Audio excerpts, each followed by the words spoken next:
The following conversation between speakers Sally Hogshead and John Gerzema took place in the lobby of the PGA National Resort and Spa during the 2013 NSGA Management Conference and Team Dealer Summit. The conversation kicks off with Sally Hogshead sharing her admiration for John Gerzema and how the two first met. I know, it's awesome. So when I came out of school, I was hired at this amazing agency that was just absolutely legendary, named Fallon McElligott, and it was one of those you didn't say the word Fallon McElligott without having some kind of respectful tones. There really was no parallel. There currently is no parallel in the advertising or marketing world. The level of domination this agency had. So when I started, I came in as a baby copywriter, and everybody kept talking about this guy John Gerzema as being the smartest guy in the agency. But it was weeks went by, and I didn't meet him. And then finally, one day we were in a meeting together, and I was so excited. And not only did he live up to my expectations, but he totally exceeded it. And it was just such an honor to work with him. And I learned a ton from him. And then I kind of did a career stalking thing where you follow somebody's career and read everything they write and absorb, and John's always been a huge thought leader in our industry, not only in terms of advertising, but a thought leader of thought leaders about where's the market going, where's the economy going, where are cultural trends going. And so he's been not only coveted by his clients, but also by everybody in the industry. So it's awesome for me to be able to to speak with you. Way too modest. She's so incredible. She's you have to know about Sally. I mean, she is one of the most interesting right brain, left brain thinkers I've ever met in my career. And it's really difficult to find those kind of people. And I think your background, not only starting from your origins in creative at Fallon McElligott, but what you've done with your writing, your author, your speaking, it's awesome. It's awesome. And your book is incredible. It was awesome. I read it page to page. Mary read it, and it was just really, really, really strong stuff. So I'm really happy to be here. Well, talk about that a little bit if you would. Can you start by just talking a little bit about the book, the 7 triggers, kind of talk just a little bit about each of those if you would. Sure. That when we look at what gets results in marketing, what I started seeing was that success doesn't correlate to the size of the budget. And so I started having a distinction with my clients. You can either have the biggest budget or you can be the most fascinating.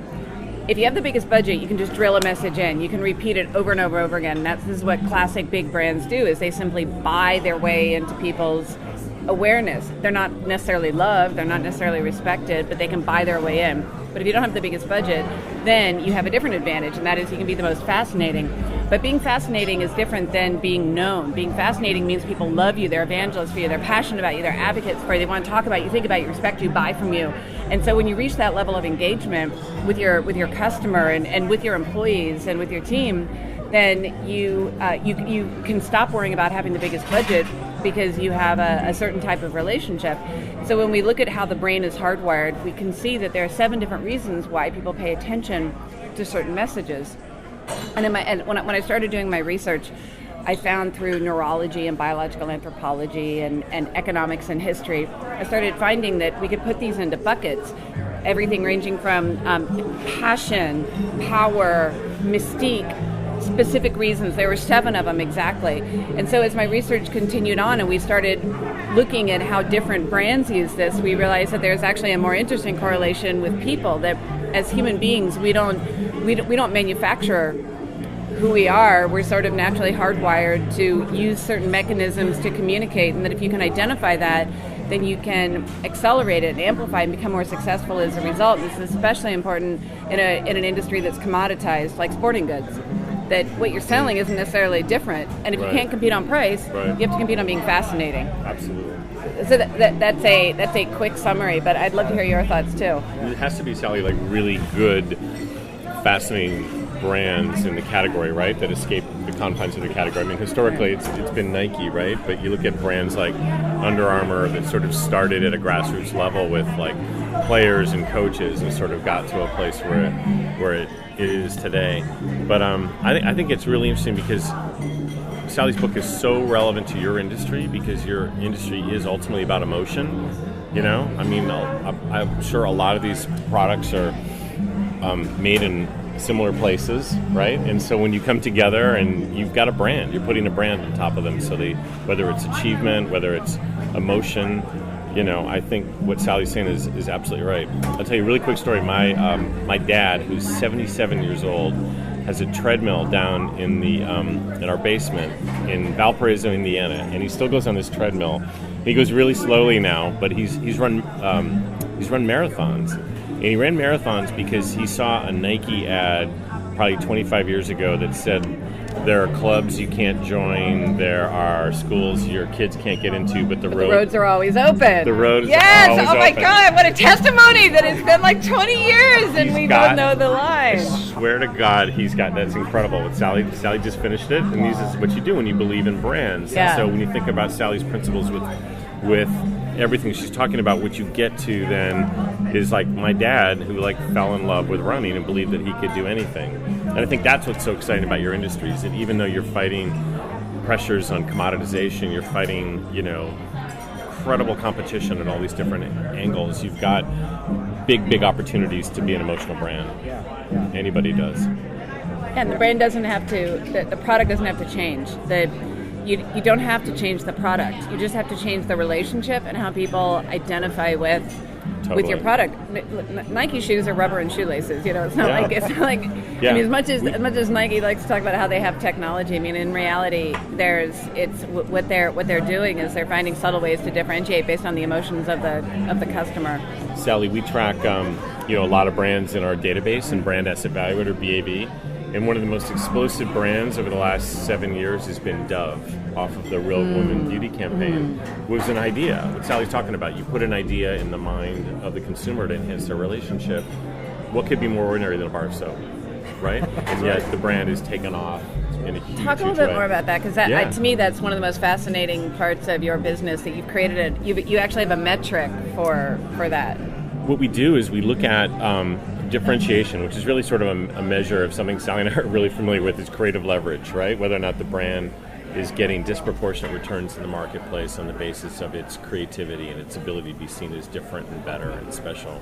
And so we see these really interesting brands that escape the confines of their categories. So Dove and soap, Geico and insurance. Again, think of a really commoditized, and I think it's fascinating, the insurance industry. If you think about someone thinking in a different way, think about 5 years ago, there wasn't a single insurance company, if you'd said do humor and advertising, they would have gone, you're insane, right? They would have said you're insane. Yeah. And now you cannot turn on the television and watch a sporting match without funny insurance commercials. Right. Right? So you got to do something different, don't you think? Yeah, I do. Not only different, but it doesn't have to be radically different. Right. I mean, the Geico Caveman is an example of completely reinventing a genre of advertising, but you don't have to do a reinvention. You can just do a tweak. It can be something incredibly subtle. It can be something that is point of purchase, but just when people have, if you're a small business or a medium-sized business and you need to find a way to be able to compete, it's almost like hand-to-hand combat. So every single exposure that you have with the customer, every single interaction, if you can find one thing that sticks in their mind that makes them want to talk about it, it can become an incredibly effective way to stand out. Like I travel a lot for business, and I was at a hotel recently in New York City named the Benjamin Hotel. The rooms were the exact same as a Marriott. The service was not good, and the room service was awful. But there was this one thing that I just couldn't stop thinking about that when I checked in. As I checked in, they handed me a pillow menu and directed me over to the pillow sommelier. Fantastic. And the pillow menu it had a buckwheat pillow and a sound pillow, and they had a pillow where you could plug in your iPod. Genius. And listen. Now, so here's the thing: I'm sure nobody actually gets anything off. Nobody wants a buckwheat pillow. Everybody gets regular foam or down, but the fact that they have it becomes something that you can remember and talk about, and that's a competitive leverage for them, that they didn't have to spend $100 million on a new advertising campaign. They didn't have to spend $1 million on redoing the rooms. They just did a pillow menu and a pillow sommelier who helps me pick out my menu. So if we can find these very subtle differences, it can become something that can actually become a symbol for the brand that's much bigger than an ad campaign. Totally agree. Social media is a hugely effective tool, but if you're going to do it, you have to be willing to provoke conversations. You have to be willing to stand for something. And if you're not willing to go out and have a real point of view on things, you shouldn't do social media. Because if you do social media and you just create messages to put out there, you bore people, and then they resent you, and then you've damaged your brand. So if you're not willing to make people really think or feel or create urgency in action, then just stick to traditional paid media. But then just be aware you're going to have to spend more. So again, we come back to the choice: have the biggest budget or be the most fascinating. Yeah, it's it really comes down to exactly what Sally's saying about whether you choose to think of social media as a tactic or whether you choose to think of social as business model. And if you're going to really open up and be a true sort of quote-unquote public company, it takes a lot of work. You have to share insights across the organization. You've got to listen to your consumers and share that over in a way that improves retail experience or makes people feel like they've been heard. And I think what Sally's saying is so incredibly important. If you don't truly jump in with both feet and make a commitment to it, you basically are looking like you're trying to be manipulative with your customers. There was a fascinating survey that was done by Social Bakers. They're like a social research firm, kind of interesting. They said that 90%, ready for this? 90% of customer inquiries that came up on Facebook fan pages went unanswered last year. Wow. Right? So if someone's on a fan page and says, blah, blah, blah, company X, I wish you'd do this, or I wish you'd do that, and nothing got back. So right? Because they just signed up, they go, cool, we're on Facebook. So they've actually hurt their brand. Then people actively dislike them. Instead of just kind of coasting, now they've actually hurt themselves. So we're making it sound precarious, though, and it's actually not. It doesn't. It's not like if there's the person reading this doesn't have to be the one to do it, but somebody has to do it. And it's kind of like brushing your teeth. It's not necessarily sexy and fun to do it day in and day out, but the rewards are pretty great. Exactly. That's right. And live by my adage: hire people half your age and twice as smart. The twice as smart part might be hard, but for you.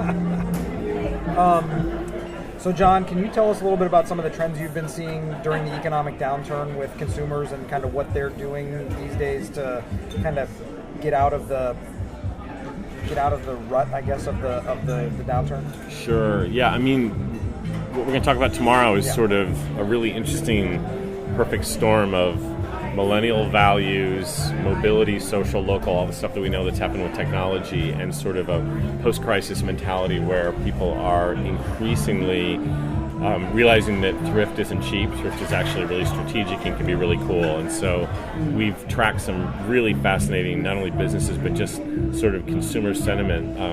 One of the things we're talking about tomorrow are time banks, which have gotten really big in New York, where you donate time into your social bank with your friends as a way to avoid spending money. And so it works like this. I donate 2 hours of Italian lessons into the time bank, and Sally could extract those to learn Italian, but she might put in 2 hours of piano lessons that I might pull back out. No money changes hands, no taxes, no anything. So it's the idea of sort of skills as currency. So it's crowdsourced. Yeah, right? Yeah, that's awesome. It's crowdsourced barter. Yeah, right?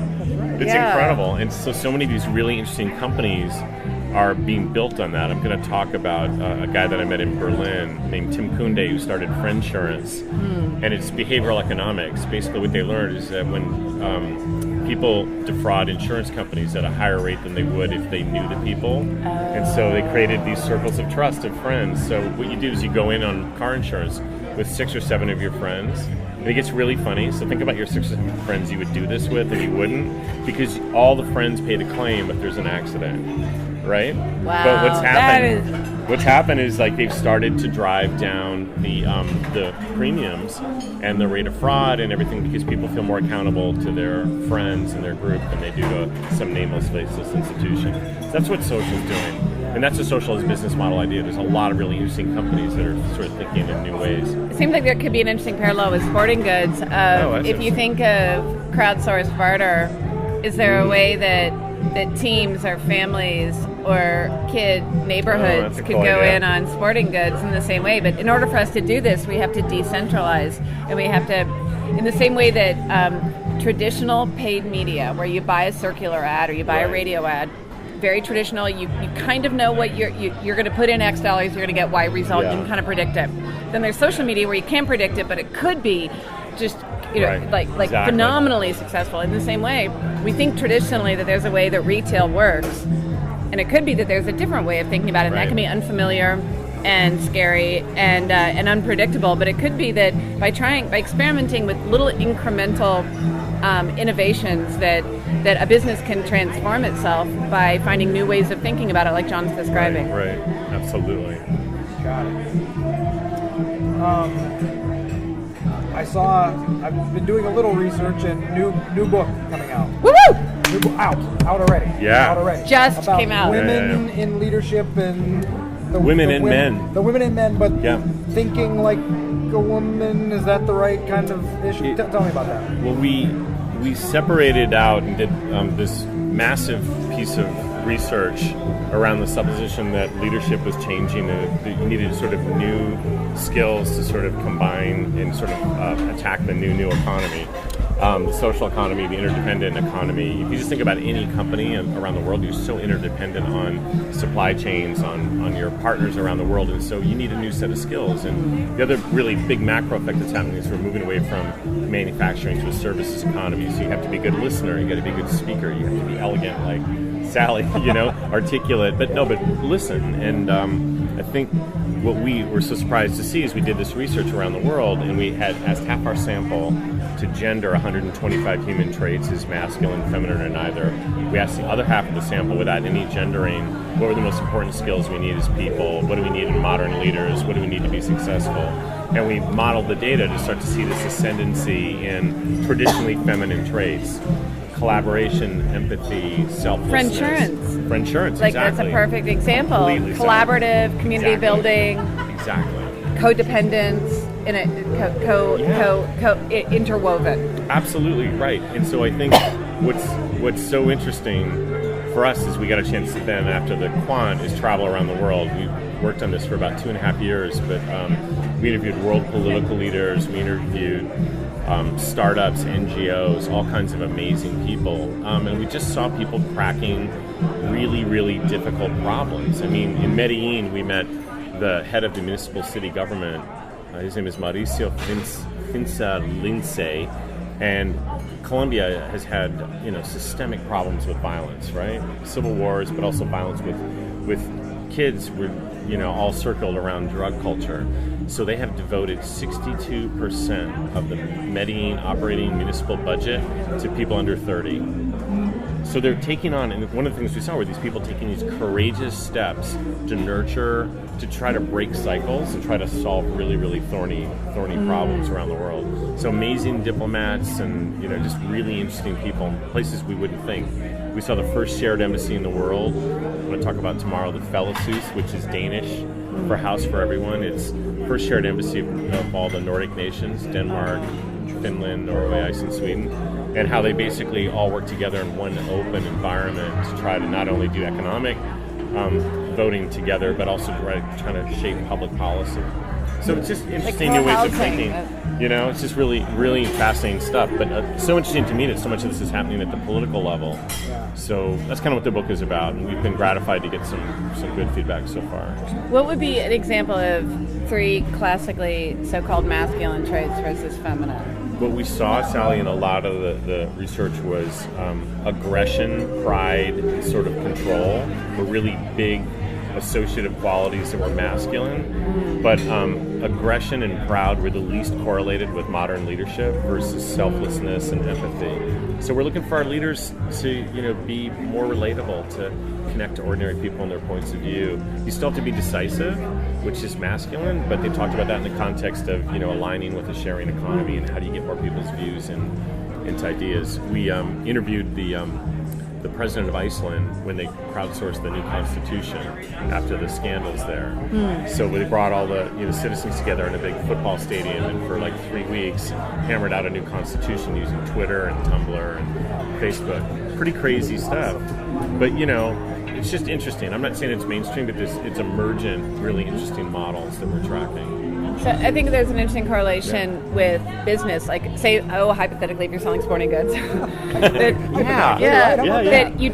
you don't have to radically change your business to suddenly give away control to everybody in a co-op. But you can start to try little things that could be, maybe it's a Saturday afternoon where you you try to take these same traits that you're talking about Totally. that represent what people want today, or simply what works. Absolutely. Whether or not that's who you are, that to try to bring some of that into the business on a micro level could have macro results. I think it's so important what Sally's saying, because it's really about tactics can become strategy. You know, I mean, Walmart's the king of it. I mean, Walmart did local food sourcing. They did the 11 Moms program. We've seen in our data Walmart's reputation start to rise again, and sort of just trying to take these gestures and sort of make a big impact off some small things. I think that's really key. What Sally's saying is that sometimes businesses get so paralyzed. They're like, oh, social media. Right, you know, yeah. just like experiment. It's a do, learn, fix world. I mean, that's how all these startups are going out there. They're intuitively feeling their way around and trying some things, and it doesn't mean you've got to shift your business model radically into some new direction, right? Or change your deep infrastructure. It's upgrading. Exactly. You know, it's like, I'm sure, I mean, if you look at sporting goods themselves, I'm sure there have been some subtle ongoing transformations that have happened that at the time seemed insignificant, like, you know, Bill Bowerman and the Waffle Sole with Nike pouring rubber onto a waffle iron. Yeah. That was a radical change, but if you think about it, it was just taking existing materials and using it in a new way. And I think that we can all do that in our own marketing and in our businesses to take what you've already got and just pour it on the waffle iron, see what happens. Exactly. I like to look at the little guys because I think that today some of the most exciting things are not bought with a big advertising budget. They're at that micro level like we were talking about. And one example is, again, it comes back to hotels, I guess. I guess I live a lot in hotels. So I checked into the Iron Horse Hotel in Milwaukee. And when I checked in, I looked down to my left, and they had a dog check-in where dogs check in at their own check-in, and they have a chalkboard that says, "Today the Iron Horse Hotel welcomes our special VIP pooches," and then it lists the dog names, you know, like Rover, Bailey, Cody, whatever. Awesome. And then it has dog biscuits. Now, so what that's doing is, I don't even own a dog, but if I wanted one right then, so I could check my dog in. And in the same way, I think if you can figure out what your customers are really passionate about, in the case of the Iron Horse, they've differentiated themselves based on an unusual pet policy. Is there some way that you can figure out that they're really into, like, traveling to a sporting event with their kids, or a certain event that you can totally rally around, and then start to build that into a really big deal, almost what could see, like, how far can you push it for your customers? Because if you tap into what they're passionate about, they'll be passionate about you. Love that. I love that. I think Sally is going to go on Yelp, look for a pet store next time she's there. I know, totally. I wanted dog biscuits. I think there should be rented dogs, just rented puppies for 20, but for 20-something men. Do you think that'd be an awesome idea? I think it's a flash business. A dating site. It's a dating site, exactly. That's right. It would be right outside Central Park, so as you walk in, you could, and it would probably be self-selective. The dogs get walked. You know, the whole thing. It works for everybody. It's, you know what's funny is, like, right now you and I are having this whole subtext conversation, because I'm like, we could do self-selective, like, do you want to attract somebody who's attracted to a Mastiff? Because if so, you would rent a Mastiff. But if you want to attract somebody who's attracted to a Chihuahua, you would rent the Chihuahua. It's fantastic. So you would, like... I love it.